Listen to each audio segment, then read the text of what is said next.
नमस्कार दोस्तों। आज हम स्वामी विवेकानंद के ऐसे 8 जवाब सुनेंगे जिन्हें सुनकर पूरा संसार झुक गया। स्वामी विवेकानंद के जीवन की कुछ प्रेरक कहानियाँ आज प्रस्तुत हैं। पहली कहानी है, संस्कृति वस्त्रों में नहीं, चरित्र के विकास में है। कहानी इस तरह से, एक बार जब स्वामी विवेकानंद जी विदेश गए तो उनका भगवा वस्त्र और पगड़ी देखकर लोगों ने पूछा, आपका बाकी सामान कहाँ है? स्वामी जी बोले, बस यही सामान है। तो कुछ लोगों ने व्यंग्य किया कि अरे, यह कैसी संस्कृति है आपकी, तन पर केवल एक भगवा चादर लपेट रखी है, कोट पतलून जैसा कुछ भी पहनावा नहीं है। इस पर स्वामी विवेकानंद जी मुस्कुराए और बोले, हमारी संस्कृति आपकी संस्कृति से भिन्न है। आपकी संस्कृति का निर्माण आपके दर्जी करते हैं, जबकि हमारी संस्कृति का निर्माण हमारा चरित्र करता है।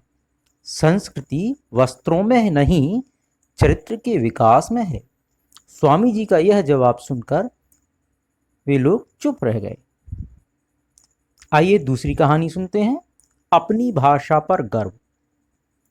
एक बार स्वामी विवेकानंद विदेश गए, जहां उनके स्वागत के लिए कई लोग आए हुए थे। उन लोगों ने स्वामी विवेकानंद की तरफ हाथ मिलाने के लिए हाथ बढ़ाया और इंग्लिश में हेलो कहा, जिसके जवाब में स्वामी जी ने दोनों हाथ जोड़कर नमस्ते कहा।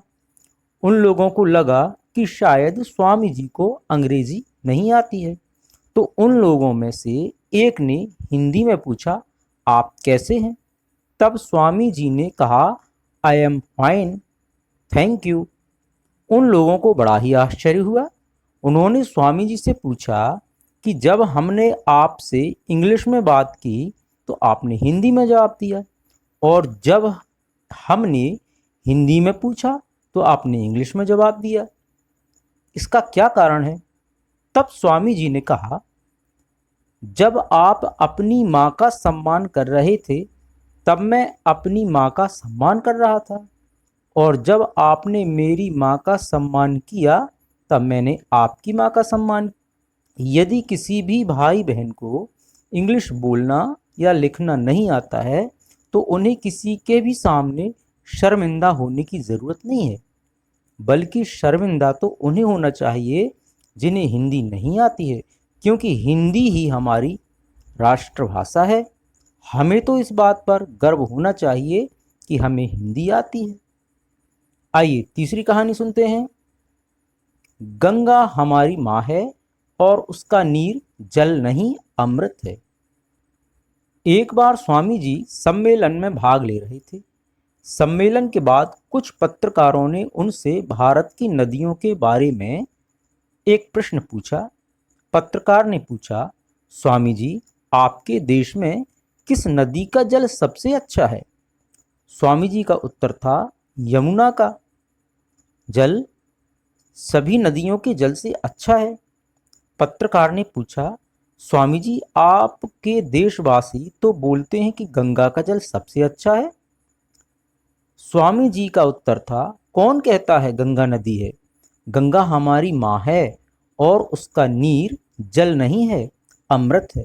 यह सुनकर वहां बैठे सभी लोग स्तब्ध रह गए और सभी स्वामी जी के सामने निरुत्तर हो गए। आइए चौथी कहानी सुनते हैं, लक्ष्य पर ध्यान लगाओ। स्वामी विवेकानंद अमेरिका में भ्रमण कर रहे थे।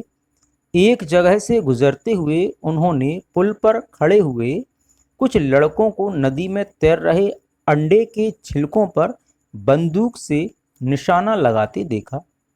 किसी भी लड़के का एक भी निशाना सही नहीं लग रहा था। तब उन्होंने एक लड़के से बंदूक ली और खुद निशाना लगाने लगे। उन्होंने पहला निशाना लगाया और वो बिल्कुल सही लगा। फिर एक के बाद एक उन्होंने कुल 12 निशाने लगाए और सभी बिल्कुल सटीक लगे। ये देखकर लड़के दंग रह गए और उनसे पूछा, भला आप ये कैसे कर लेते हैं? स्वामी जी बोले, तुम जो भी कर रहे हो अपना पूरा दिमाग उसी एक काम में लगाओ हो तो तुम्हारा पूरा ध्यान सिर्फ अपने लक्ष्य पर होना चाहिए, तब तुम कभी चूकोगे नहीं।